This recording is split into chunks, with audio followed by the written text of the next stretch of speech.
Welcome to The Explainer. Today we're diving into something huge, literally.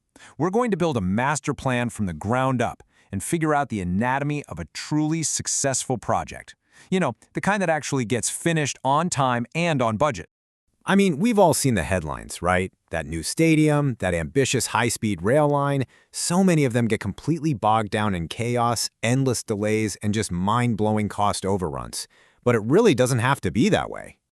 The secret weapon, according to our source material, is an incredibly powerful tool called the baseline program. Think of it as the ultimate master plan. It is the single source of truth that absolutely everyone, the client, the contractor, everyone agrees on before any real work even begins. It's the playbook for the entire game. So how do you actually build one of these things? Well, like any good structure, you have to start with a rock-solid foundation. And in this case, that foundation has to be legally binding. This foundation is built from three really distinct, but totally interconnected, types of documents. And let's be clear, this isn't just a bunch of paperwork. These are the absolute rules of the game that everyone has to play by. First up, you have the contract documents. Now, these aren't about the nuts and bolts of the construction just yet.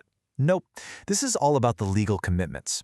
This is where you find those hard deadlines, the penalties for being late, all the non-negotiable stuff the master plan has to obey. Next, there's the scope of work, usually called the SOW. And if the contract is the rulebook, then the SOW is the project's backbone. It is a super detailed, exhaustive list of every single thing that needs to be constructed and delivered.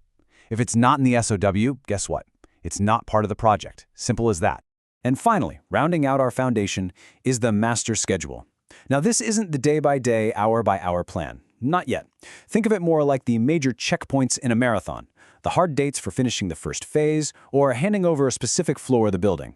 The detailed plan, whatever it ends up being, has to hit every single one of these marks. No exceptions. Okay, so our legal foundation is set. We know the rules, we know the major deadlines, now it's time to get technical. We have to draft the blueprint that shows how we're actually going to build this thing. And this means we need to pull together two really critical sets of information. These are the documents that translate the what we have to build into the practical how we're going to get it done on site. You've got to have the approved drawings. I mean, they're absolutely essential. This is how planners can literally see the project before it exists. They can map out the most logical construction sequence and spot potential problems, like where pipes and electrical systems might clash. They let you understand the physical reality of the space.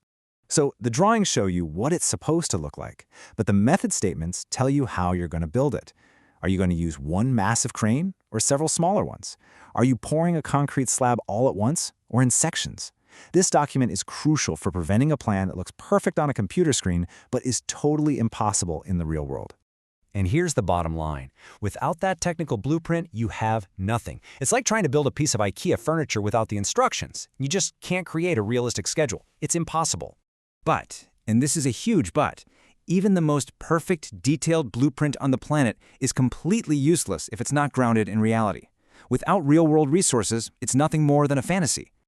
So, this brings us to the reality check phase. This is where we have to connect our beautiful technical blueprint to the messy, complicated, and often unpredictable world of an active job site. And we do that by layering in three very practical elements. We need to know exactly how much work there is, who and what is actually available to do that work, and all the real-world limitations we're going to have to deal with. First up, the Bill of Quantities, or BOQ. This document is all about the cold, hard numbers. How many tons of steel do we need? How many linear feet of wiring have to be installed? Without these concrete numbers, trying to estimate how long a task will take is, well, it's just a wild guess. Next, the resource plan.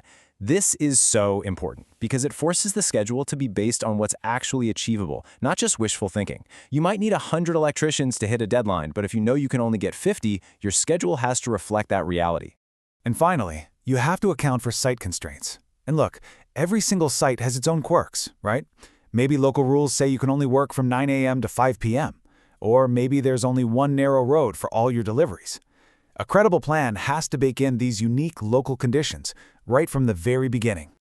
Okay, so let's think about this. We've gathered all of our ingredients, right? We have the legal rules, the technical blueprint, and the real-world resources.